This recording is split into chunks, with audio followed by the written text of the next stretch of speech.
Travel umroh holiday angkasa wisata kembali melepas sebanyak 433 jemaah umroh dengan keberangkatan charter satu pesawat pada musim umroh 1446 Hijriah. Jemaah umroh akan langsung terbang dari Palembang menuju Madinah menggunakan maskapai Lion Air.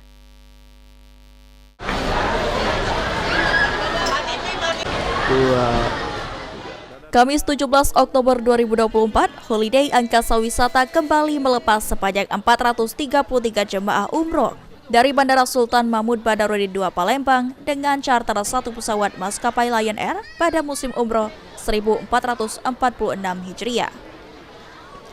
Seluruh jemaah Holiday Angkasa Wisata ini akan terbang langsung dari Palembang menuju Madinah dan akan melaksanakan perjalanan umroh selama 9 hari. CEO PT Sultan of Sumatra Holiday Angkasa Wisata Haji Dedi Suparman ST mengatakan, penerbangan langsung umroh terasa haji yang kedua kali di musim 1446 Hijriah. Di musim ini, Holiday akan menargetkan 15.000 jemaah umroh yang diterbangkan langsung dari Bandara SMP 2 Palembang menuju Saudi Arabia. Umroh Holiday Angkasa Wisata ada di setiap pekannya. Dan Holiday Angkasa Wisata satu-satunya travel umroh di Sumatera Selatan dan di Indonesia yang melakukan secara langsung di Madinah dan Mekah bersama stasiun TV Palembang TV atau PAL TV. Hari ini 17 Oktober 2024 kembali Holiday Angkasa Wisata memberangkatkan perjalanan ibadah umroh terasa haji ya. Ini adalah program kami yang kesekian kalinya di musim 1446 Hijriah.